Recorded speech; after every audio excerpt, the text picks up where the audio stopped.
This is another nonfiction text. What's your story, Paul Revere? And it says, Cub Reporter meets famous Americans.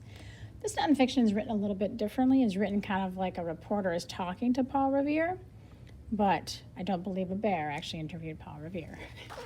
So let's go ahead and take a peek. Oh boy, look at that table of contents. So as I said before, when I start a new nonfiction book, I always start at the very beginning and read that section first. Then I feel like I can jump around.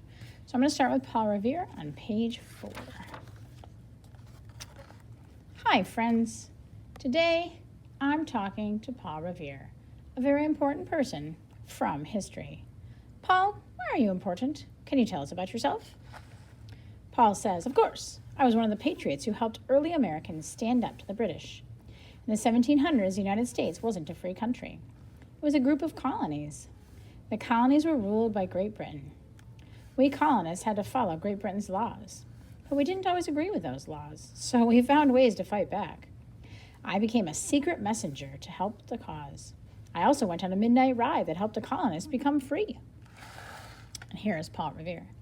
Paul Revere helped the American colonies break free from Great Britain. This painting of Paul was created in the early 1800s, when he was still alive. It's a long time ago. It's over 200 years. If I turn the page, there's a new question. I'm actually going to go back to my table of contents. So now I know who we're reading about. It's Paul Revere. Then I can go through and see if there's anything that sparks my interest about Paul. Where he was born, when he became a secret messenger. How did colonists feel about having British soldiers in Boston? 10. Let's go to page 10. How did colonists feel about having British soldiers in Boston? Paul says, we colonists hated having British soldiers in town. The soldiers didn't like us much either.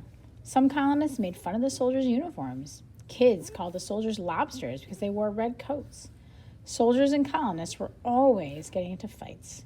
And in March of 1770, things got even worse. There was a huge fight between colonists and British soldiers. 5 colonists lost their lives in this conflict. It became known as the Boston Massacre. And here's an image of it. The illustration shows British soldiers fighting a crowd of colonists. Colonists and British soldiers didn't get along. Okay, this little kid in here. Interesting. All right, that's the end of that question. Let's go back. What happened after the Boston Massacre? What did the colonists do to fight? Boston Tea Party? That's weird. They're in a fighting and they're going to have a tea party? I better go read that. Page 16. What happened after the Boston Tea Party? Paul says, the protests made the soldiers very angry. They decided to go to Lexington, Massachusetts to arrest 2 important Patriot leaders there. My group got word of the plan ahead of time. They asked me to ride my horse to Lexington to warn people. So I worked out a plan with a sexton at a Boston church. We agreed he'd hang 1 light in the church tower if the soldiers were coming by land. He'd hang 2 lights if they were coming by sea. If I didn't make it to Lexington, the lights would tell people along the way how the soldiers would arrive.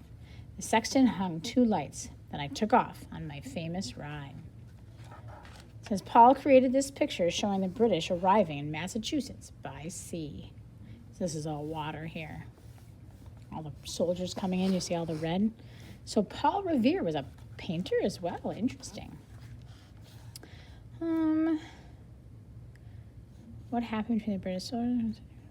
How did the war turn out? Oh, interesting. I think I want to read on that. Page 26. How did the war turn out? Paul says, the colonists won. This meant we didn't have to listen to the British soldiers anymore. We were free to make our own laws. In 1776, we officially formed our own country, the United States of America. And by 1789, we'd elected our country's first president, George Washington. It was wonderful to have our independence from the British at last. After the Revolutionary War ended, George Washington, shown on horseback, became the first U.S. president. Now, there are many other things I can read about in here. And I was thinking I might want to go check out this timeline on page 29 and the glossary. Remember how the glossary gives us definitions? So let's look at the timeline on page 29. So this is Paul Revere's life. He was born in 1734. His father died in 1754 when he was only 20. He had to take over the silversmith business. And he got married, to Sarah Orne in 1757. 65, he helped the Sons of Liberty. It's a secret group fighting against the British. 1770, the Boston Massacre takes place, and Paul creates pictures of the massacre. 1773, the Boston Tea Party takes place. Later that year, he marries Rachel Walker after Sarah dies. His first wife died. 1775, Paul rides to Lexington to warn the Patriots. 1783, the United States of America formally wins its independence. In 1813, his wife dies. Oh my goodness, his second wife died. And then in 1818, he died. So that's kind of his life timeline. And of course, we have our glossary. So if there's a word I might not understand, like sexton, I remember he said the word sexton. I was like, what is that?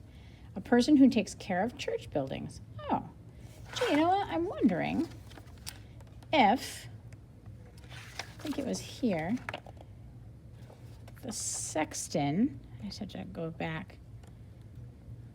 The sexton is bolded. That means that it's in the glossary. Oh, I didn't notice that the first time. Glad I looked back. So, yet another nonfiction text.